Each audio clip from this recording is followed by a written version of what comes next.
내 일생의 성경 통독 10주차. 오늘은 2022년 4월 10일 주일입니다. 주님의 평강을 기원드리며 오늘은 사무엘상 17장에서 20장까지를 요약하겠습니다. 사무엘상 17장입니다. 자주 그랬듯이 블레셋이 이스라엘을 쳐들어옵니다. 블레셋 싸움을 도두는 자 골리앗은 약 3m의 장신이었고 엄청난 갑옷과 투구 그리고 창을 든 자입니다. 그가 이스라엘 군대를 모욕하며 싸움을 걸어옵니다. 그러나 이스라엘 왕 사울을 포함한 모든 군인들이 두려워합니다. 이때 들에서 양을 치던 다윗이 아버지의 심부름으로 전장에 나타납니다. 다윗은 전장에서 골리앗이 이스라엘을 모욕하는 현장을 목격합니다. 모든 군인들은 두려워했지만 다윗은 다음과 같이 반응합니다. 26절입니다. 이 할례받지 않은 블레셋 사람이 누구이기에 살아계시는 하나님의 군대를 모욕하겠느냐. 다윗은 자청하여 사울 왕에게 골리앗과의 결투를 요청합니다. 34절. 다윗이 사울에게 말하되 주의 종이 아버지의 양을 지킬 때에 사자나 곰이 와서 양떼에서 새끼를 물어가면 내가 따라가서 그것을 치고 그 입에서 새끼를 건져내었고 그것이 일어나 나를 해하고자 하면 내가 그 수염을 잡고 그것을 쳐 죽였나이다. 주의 종이 사자와 곰도 쳐선적 살아계시는 하나님의 군대를 모욕한 이 할례받지 않은 블레셋 사람 일이니까 그가 그 짐승의 하나같이 되리이다. 다윗은 손에 물맷돌과 막대기를 가지고 골리앗 앞에 섭니다. 45절. 다윗이 블레셋 사람에게 이르되 너는 칼과 창과 단창으로 내게 나아오거니와 나는 만군의 여호와의 이름 곧 내가 모욕하는 이스라엘 군대의 하나님의 이름으로 내게 나아가노라. 47절입니다. 또 여호와의 구원하심이 칼과 창에 있지 아니함을 이 무리에게 알게 하리라. 전쟁은 여호와께 속한 것인즉 그가 너희를 우리 손에 넘기시리라. 그리고 다윗은 골리앗을 향해 달리며 물맷돌을 던집니다. 그 물맷돌은 정확히 골리앗의 이마에 박혔고 그인 골리앗은 꼬꾸라집니다. 다윗은 달려가서 골리앗의 칼을 빼내어 그의 목을 베어 예루살렘으로 가져옵니다. 골리앗의 죽음을 본 블레셋 군대는 혼비백산하여 흩어지고 이스라엘 군대는 그들을 추격해 진멸시킵니다. 사무엘상 18장입니다. 블레셋 장군의 골리앗을 단숨에 처치한 다윗은 사울왕 앞에서 자신이 베들레헴 이새의 아들임을 밝힙니다. 이때 옆에서 지켜보던 왕자 요나단은 다윗을 자기의 생명같이 사랑하게 됩니다. 그 후 사울왕은 다윗을 군대 장관으로 임명합니다. 한 번은 다윗이 블레셋을 물리치고 돌아올 때에 여인들이 다음과 같이 노래합니다. 7절. 사울이 죽인 자는 천천히요 다윗은 만만이로다. 이 노래를 듣고 불쾌해진 사울 왕은 이후로 다윗을 경계하다가 악령에 사로잡히게 됩니다. 이때마다 사울은 다윗을 죽이려고 몇 번이고 창을 던집니다. 그러나 그때마다 하나님은 다윗을 보호하십니다. 사울 왕은 계속 다윗을 주목하며 그를 죽일 음모를 꾸밉니다.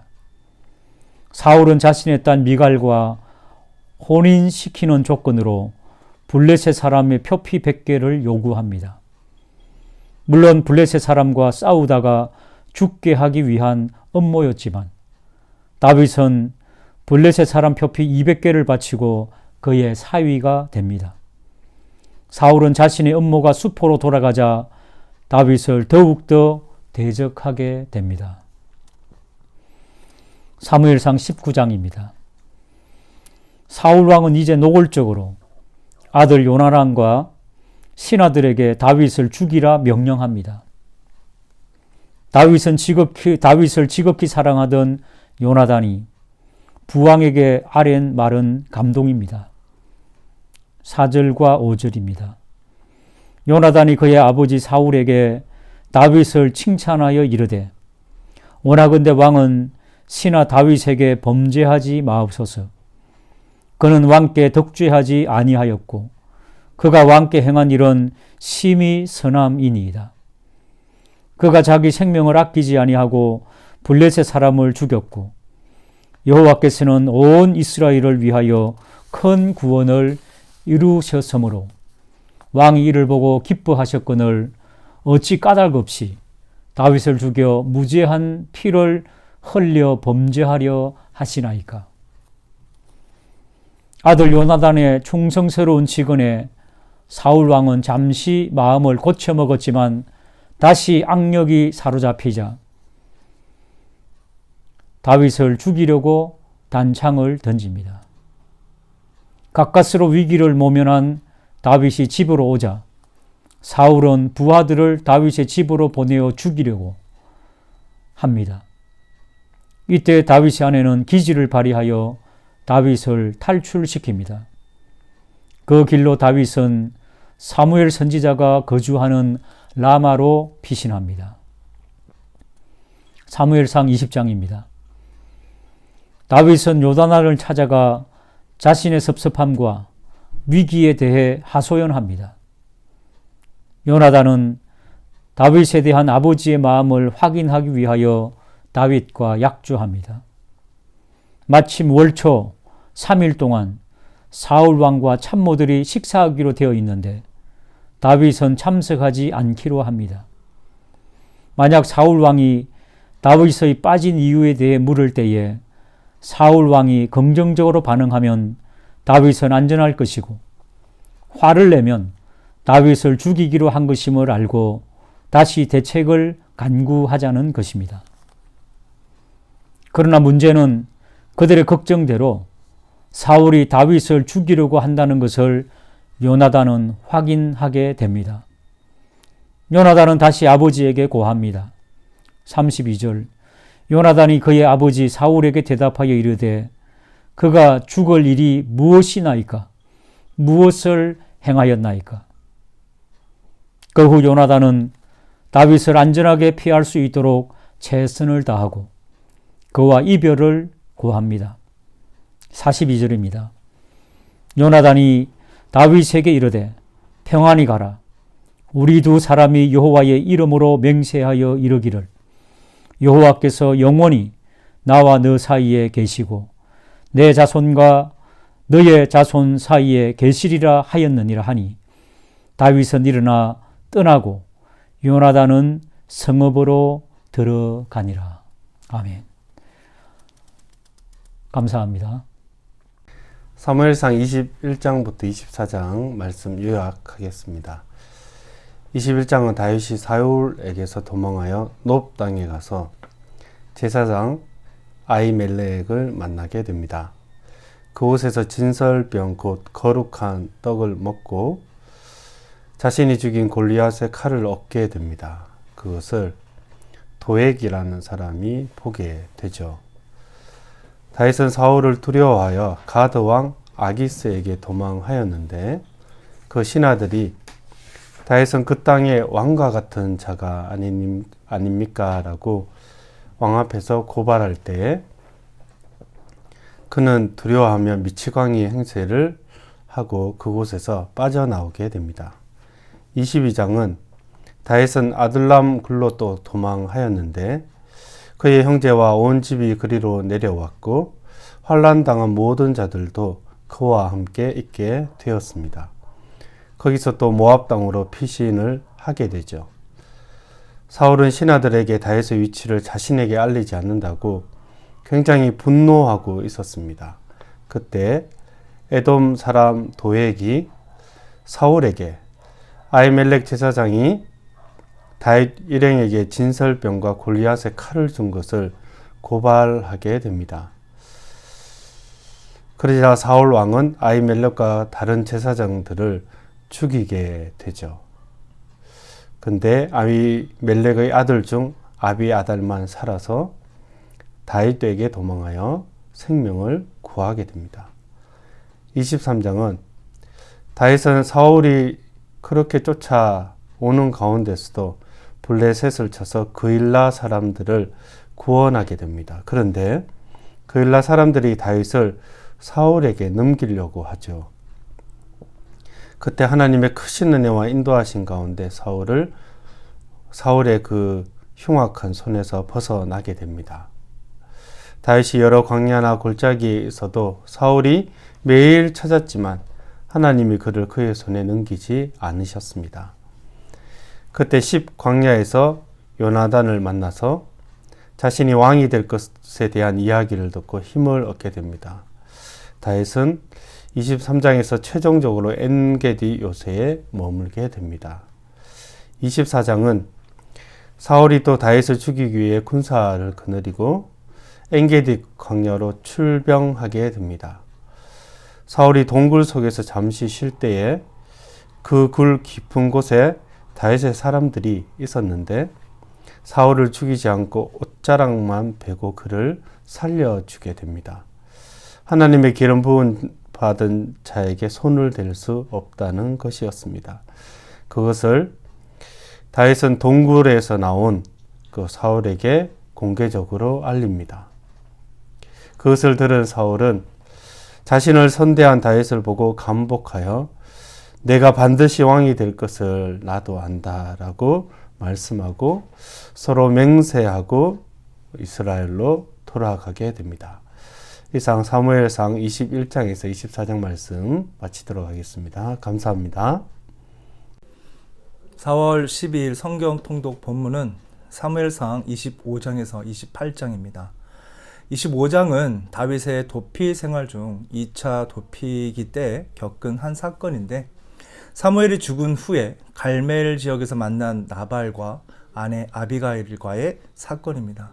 다윗과 함께한 이들이 나발의 양들과 소년들을 보호해주고 조금의 호의를 요구하지만 나발은 다윗을 멸시하고 거절하자 다윗은 진노하게 됩니다.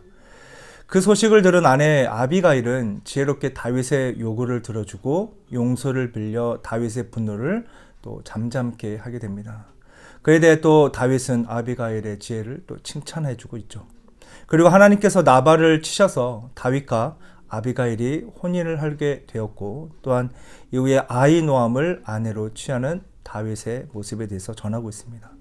본문을 통해 하나님의 섭리를 깨달은 자와 깨닫지 못한 자의 말로가 어떻게 되는지를 우리는 확인할 수 있습니다. 26장은 도피 생활 중에 십광야에서 다윗을 쫓는 사울과 만나는 사건입니다.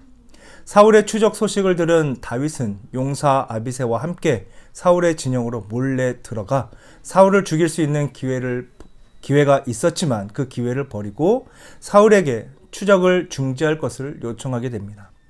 사울은 다윗의 간청을 듣게 되고 다윗의 지혜와 그의 행함을 축복하면서 지금까지 그가 했던 추적을 중지하고 돌아가게 됩니다. 여기서 다윗처럼 하나님이 세우신 자에 대한 태도로 하나님을 경외하며 그의 말씀에 순종하는 모습을 우리는 본받아야 할 것입니다. 27장은 계속되는 도피 생활 중에서 사울의 추적을 피해 블레셋 땅 가드로 도피하는 내용입니다. 그렇게 다윗은 블레셋 땅 시글락에서 16개월간 망명의 생활을 시작하게 되죠. 유다 남방에 있는 그술, 기르스, 그리고 아말렉 족속들과 그곳 시글락에서 지내면서 전투를 벌이게 됩니다. 근데 이와 같은 전투는 유다와의 전투를 벌인 것처럼 보여서 블레셋 왕 아기스에게 신임을 얻게 되죠. 이와 같은 다윗의 모습은 하나님보다 사람, 즉 사울을 두려워하고 있는 연약한 모습을 보게 되는데, 그러나 그 가운데서도 하나님의 보호와 섭리하심을 볼 수 있듯이 하나님의 인자하신 은혜를 우리는 알게 됩니다. 28장은 블레셋 땅 시글락에서 도피 생활 중에 위기에 처해진 다윗과 그리고 블레셋과의 전쟁의 위기를 느낀 사울에 관하여 전하고 있습니다.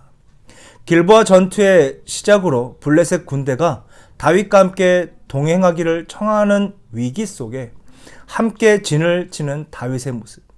이와 같은 위기 속에서 사울은 하나님을 찾지만 아무런 응답을 하지 않으시자 엔돌의 신접한 여인을 찾게 되고 그 여인을 통해서 죽은 사무엘을 만나게 됩니다. 여기서 하나님의 진노와 하나님의 유기가 얼마나 무서운지를 사울을 통해 우리는 알게 되죠. 그러게 다윗과 같이 주 안에서 주의 뜻을 순종하며 살아야 할 것을 우리는 다시금 알게 됩니다. 오늘 읽으실 말씀은 사무엘상 29장에서 31장, 사무엘하 1장 말씀입니다. 먼저 29장에서는 사울의 추격을 피하기 위해 하나님의 땅을 버리고 이방으로 떠난 다윗이 그의 잘못된 행동으로 인해 일대 위기를 맞게 됩니다. 블레셋과 이스라엘이 정면 충돌을 하게 되자 블레셋의 용병이었던 다윗은 동족인 이스라엘과 싸워야 하는 상황에 직면하게 된 것입니다. 그러나 혹여 다윗이 중간에 배반하여 오히려 블레셋을 공격할까 봐 두려워한 블레셋의 방백들이 다윗의 출정을 반대하므로 다윗은 동족 상잔의 위기를 모면하게 됩니다. 이는 장차 이스라엘의 왕이 될 다윗을 보호하시려는 하나님의 은혜였습니다. 방백들의 반대를 직면한 아기스는 다윗에게 상황을 설명하고 그의 부하들과 함께 맞이 못한 척하며 거처로 돌아갑니다. 그러나 이 사건은 다윗으로 하여금 하나님을 떠난 자신의 행위가 얼마나 잘못된 것인가를 깨닫게 하는 계기가 됩니다. 29장에서 동족 상잔의 위기에 직면하였다가 하나님의 도우심으로 모면한 다윗의 위기는 30장에서도 계속됩니다. 전에 다윗에 의해 침공을 당하였던 아말렉이 다윗의 거처인 시글락을 공격하여 약탈하고 여자와 아이들을 사로잡아 갔습니다. 시글락으로 돌아와 이 사실을 알게 된 다윗은 아말렉 사람의 종이었던 애굽 소년의 안내로 아말렉을 추격합니다. 다윗은 승리를 자축하고 있는 아말렉을 새벽에 습격하여 대파하고 탈취하였던 가축과 여자들을 모두 되찾게 됩니다. 전쟁에서 승리한 다윗은 획득한 전리품을 모든 병사와 자신과 관계된 성읍들에 공평하게 분배합니다. 31장은 이스라엘의 초대 왕이었던 사울의 죽음을 통해 이스라엘의 한 시대가 가고 새 시대가 열리고 있음을 보여줍니다. 블레셋과 이스라엘 사이에 전면전이 벌어졌고 결국 이스라엘이 대패하고 맙니다.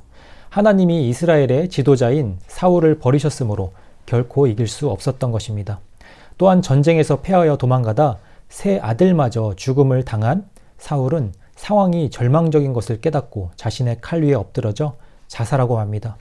이스라엘의 초대 왕이라는 영광의 자리에 앉은 사울은 스스로 교만하여 하나님께 불순종하다가 결국 비참한 최후를 맞이하고 만 것입니다. 이스라엘을 물리친 블레셋 사람들은 사울의 목을 베고 그 갑옷을 아스다롯 신당에 둡니다.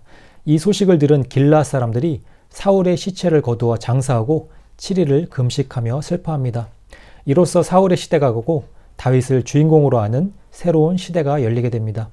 사무엘하 1장은 사울 일가의 죽음을 알게 된 다윗의 반응을 보여주고 있습니다.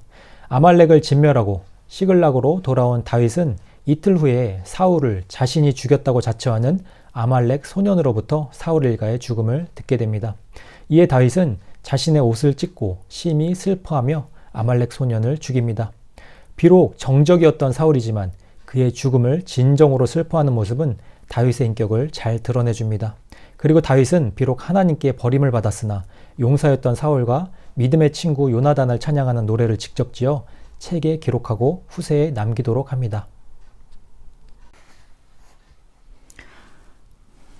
네, 오늘 성경 통독 범위는 사무엘하 2장부터 5장이 되겠습니다. 사무엘상까지는 다윗이 왕으로 피택됨과 사울 왕의 죽음까지를 다루었다라고 한다면 지금부터 우리가 대하는 사무엘하서는 떠오르는 태양처럼 다윗이 왕위에 오르는 것으로 시작합니다. 그리고 다윗이 왕으로서 40년간의 통치가 기록되어져 있습니다. 다윗 시편을 무려 73편이나 적은 시인, 그 위대한 영성의 소유자, 이런 생각을 한번 하시면서 우리 사무엘하 2장을 살펴보겠습니다. 다윗은 하나님의 지시에 따라서 헤브론으로 가서 유다의 왕으로 기름 부음을 받습니다. 5절부터는 사울의 죽음의 장사를 치른 야베스 사람들에게 감사를 표합니다. 이어 8절부터는 사울의 아들 이스보셋이 이스라엘의 왕으로 세움을 입습니다. 유다와 이스라엘의 충돌이 시작됩니다. 양측에서 각각 12명의 군사들이 접전하여 싸우다가 죽습니다. 싸움은 더 맹렬해지고 유다의 다윗의 신복들이 이스라엘을 무너뜨립니다. 3장으로 갑니다. 사울의 집 이스보셋과 다윗의 집 사이에 전쟁이 끊이지 않았으나 다윗은 점점 더 강성해 가고 사울의 집은 점점 약하여 갑니다. 6절, 사울의 집 아브넬 장군이 사울의 집에서 권세를 잡습니다. 그 아브넬과 다윗 간의 약정, 곧 흥정이 있게 되어집니다. 다윗으로 하여금 이스라엘을 통치하게 하는 약정입니다. 이러한 일은 아브넬의 이스보셋에 대한 배반으로부터 기인합니다. 이 또한 아브넬과 이스보셋의 작은 관계 문제가 발단이 됩니다. 이 일이 결국 놀랍게도 이스라엘을 다윗에게 위임하는 데까지 발전합니다. 약정의 조건에 그동안 헤어져 있던 다윗의 아내인 사울의 딸 미가를 다윗에게 데려오는 것이 포함됩니다. 22절부터는 다윗 왕의 장군 요압이 약정을 하고 돌아간 아브넬을 다윗 몰래 살해합니다. 다윗은 아브넬의 죽음을 슬퍼하며 장례를 치러줍니다. 잠시 백성들은 다윗이 죽인 것으로 오해하기도 합니다. 4장입니다. 이스라엘의 이스보셋이 아브넬이 죽은 소식을 접합니다. 그리고 곧 반역이 일어납니다. 이스보셋의 군대 지휘 장관인 바나와 레갑이 이스라엘의 멸망을 예견하고 발빠르게 사울의 아들 무비보셋을 죽이고 이어 이스보셋을 죽입니다. 그리고 그 머리를 들고 다윗에게로 가서 원수 사울의 아들 이스보셋의 머리가 여기 있나이다 라고 고합니다. 그러나 하나님께 대한 신앙과 공의를 사랑하는 다윗은 오히려 분이 여기며 바나와 레갑을 죽게 합니다. 큰 왕인 다윗은 언제나 신앙과 공의의 의식으로 일관합니다. 마지막 장인 5장입니다. 다윗의 큰 나라 왕으로서의 취임식 장입니다. 이스라엘의 모든 지파의 장로들이 헤브론에서 다윗에게 나와 기름을 부으며 왕으로 세웁니다. 이리하여 다윗은 큰 전쟁이나 어떤 도모함도 없이 자연스럽게 이스라엘과 유다를 통치하는 왕이 되었습니다. 이 모든 것이 하나님의 섭리이겠지요. 6절부터입니다. 다윗은 시온이라는 요새를 점령합니다. 11절부터는 자기의 집안을 세우고 나라 속에서 자신의 위치를 공고히 합니다. 다윗의 자식들의 나열, 그리고 또 블레셋을 쳐서 이깁니다. 네, 5장의 내용은 여기까지입니다. 다윗을 수식하는 장면을 떠올려 보며 마무리합니다. 목동 다윗, 나 여호와는 중심을 보느니라. 너는 칼과 창과 단창으로 내게 오거니와 나는 만군의 여호와의 이름 곧 내가 모욕하는 이스라엘 군대의 하나님의 이름으로 내게 가노라. 내가 여호와의 기름 부음을 받은 자 치기를 원치 아니하였음이니이다. 다 기억나시죠? 네, 감사합니다. 사무엘하 6장입니다. 이제 다윗은 빼앗기고 이리저리 옮겨 다니던 하나님의 궤를 다시 다윗성으로 가져오고자 합니다. 그래서 다윗은 새 수레를 보내어 아비나답의 집에 있는 법궤를 싣고 나오게 되죠. 그런데 수레를 끄는 소들이 갑자기 뛰게 되고 그로 인해 법궤가 흔들리고 법궤가 떨어질 위기에 처합니다. 그 순간 우사라는 사람은 그것을 손으로 붙들게 되는데 우사는 바로 그 잘못 때문에 그 자리에서 죽음을 맞게 됩니다.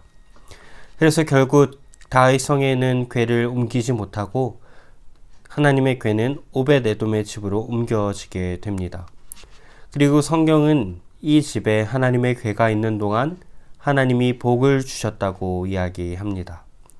그리고 시간이 지나고 다윗은 하나님이 말씀하셨던 방법대로 궤를 다시 옮겨오게 됩니다.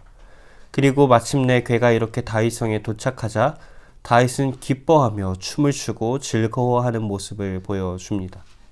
물론 그의 아내 미갈은 이런 다윗의 왕으로서 마땅하지 못한 모습을 탐탁하게 여겨보았지만 다윗은 하나님 앞에서 자신이 더 낮아질 수 있다고 말하며 하나님이 주신 은혜를 마음껏 기뻐하고 즐거워하며 고백합니다. 7장입니다. 본장은 성경에서 일명 다윗 언약이라 불리는 너무나도 중요하고 핵심적인 부분입니다. 이 장은 다윗이 하나님을 위한 집을 지어드리겠다는 소원과 함께 시작이 됩니다. 하지만 하나님께서는 다윗의 소원을 거절하시고 오히려 다윗을 위한 약속들과 또 다윗을 위한 영원한 집을 지어주시겠다고 말씀하시죠. 하나님이 다윗을 위해 지어주시겠다는 집은 우리가 알고 있는 그냥 그런 집이 아닙니다. 하나님이 약속하신 것은 하나님께서 다윗의 자손을 통해 메시아를 보내주실 것을 약속하신 것이고 하나님은 그렇게 오실 메시아를 통해 다윗의 집, 다윗의 영원한 왕위를 보존하시겠다는 것이죠. 그리고 하나님이 약속하신 이 메시아는 바로 우리들이 잘 알고 있듯 우리 예수 그리스도를 말씀하는 것입니다. 이렇듯 사무엘하 7장은 예수님에 대한 약속의 장으로 너무나도 중요한 장임을 잊지 마시길 바랍니다. 8장입니다. 8장은 다윗이 승승장구하며 전쟁에서 이기는 이야기들을 이야기합니다.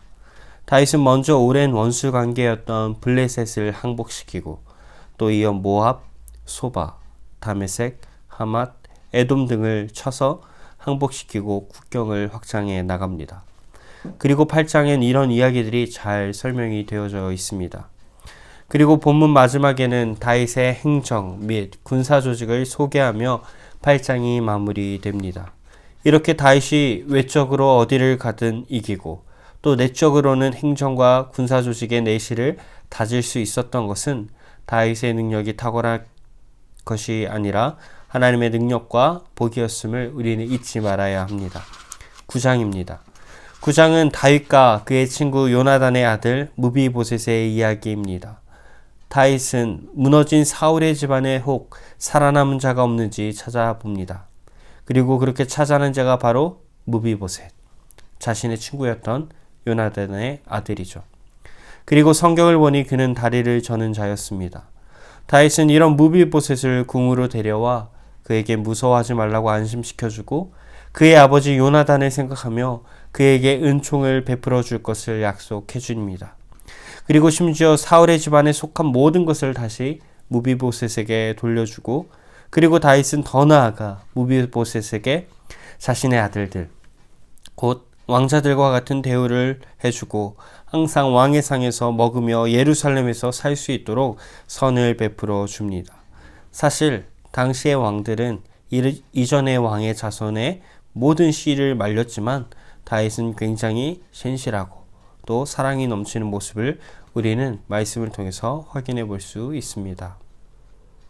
말씀 통독 사무엘하 10장부터 13장까지 함께 나누도록 하겠습니다. 10장에서 다윗은 암몬 자손의 왕 나하스가 죽자 조문단을 파견하는 예의를 갖춥니다. 다윗은 암몬 사람들과 평화스러운 관계를 유지하고자 했습니다. 그러나 암몬 자손의 관리들은 다윗이 보낸 존문단을 보고 경각심을 갖게 되며 그들의 수염을 절반 깎고 그들의 의복에 중동볼기까지 잘라냅니다. 이는 심한 모욕행위로서 그 나라와 외교 관계를 끊어버리겠다는 의미를 가집니다. 이것을 계기로 두 나라 사이에 전쟁이 시작됩니다. 암몬 자손들은 아람 사람을 고용해 전쟁을 참여시켰습니다. 요압이 이끄는 다윗의 군대는 아람 족속과 암몬 족속의 군대 사이에 끼었지만 요압이 이끄는 군대가 앞장서자 아람 군대는 쫓겨서 달아나게 됩니다. 결국 다윗의 온 이스라엘 군대가 헬람에서 아람 사람들과 싸워 병거 700대와 마병 4만 명을 죽이며 승리를 이루게 됩니다. 11장에서 다윗은 이방 민족들을 군사적으로 정복하여 국가의 기틀을 다진 상황에서 왕궁 옥상을 거닐다 한 여인이 목욕하는 것을 보게 됩니다. 그녀는 햇사람 우리아의 아내 밧세바였습니다. 다윗은 전령들을 보내서 밧세바를 불러오게 했고 그녀를 임신하게 합니다. 왕에게는 몇 가지 특권을 지니고 있었지만 간음 행위는 그 특권에 결코 포함되지 않았습니다. 다윗은 밧세바가 임신한 아이가 우리아의 아이인 것처럼 조작하여 그 문제를 덮어버리려고 시도합니다. 다윗은 끝내 우리아의 목숨을 앗아가는 방법을 선택하며 아무런 죄가 없는 충실하고 용맹스러운 용사가 전쟁터에서 죽게 됩니다. 마지막 27절에서는 다윗이 행한 이 일이 여호와 보시기에 악하다 말합니다. 12장은 다윗의 범죄에 대해 책망하고 그가 회개하는 내용입니다. 우리아를 죽이고 그의 아내 밧세바를 취한 다윗 앞에 나단이라는 선지자가 등장합니다. 그는 한 비유를 통해 다윗의 범죄를 책망하죠. 다윗의 범죄 행위는 맨 먼저 이웃의 소유를 탐내지 말라는 10번째 계명과 간음하지 말라는 7번째 계명, 그리고 살인하지 말라는 6번째 계명까지 모두 어겼습니다. 자신이 여호와에게 범죄한 것을 알게 된 다윗은 바로 회개합니다. 그러나 죄악을 은폐하려 했던 대가로 밧세바에게서 얻은 이 아이가 죽게 되는 심판을 당하게 되죠. 그리고 솔로몬이 출생하는데 24절 후반부에 여호와께서 그를 사랑하셨다 말합니다. 13장에서 다윗의 맏아들 암논은 자기의 배다른 여동생 다말을 강간하게 됩니다. 이는 강간 및 근친상간에 대한 이야기로서 하나님의 백성인 이스라엘 공동체 안에서 일어나서는 안 된다는 것이었습니다. 심지어 이 사건은 왕궁 안에서 일어난 사건입니다. 다말은 압살롬의 친누이로서 이 사실을 알게 된 압살롬은 가장 적절한 때를 조용히 기다리다 만 2년이 지나자 암논을 죽이는 복수극을 펼치게 됩니다. 이 사건으로 인해 압살롬은 다윗에게서 도망칩니다. 결국 암논은 다윗의 성적인 범죄를, 압살롬은 다윗의 살인 행위를 각각 되풀이하며 다윗 왕가에 대한 나단의 예언이 실현되기 시작합니다.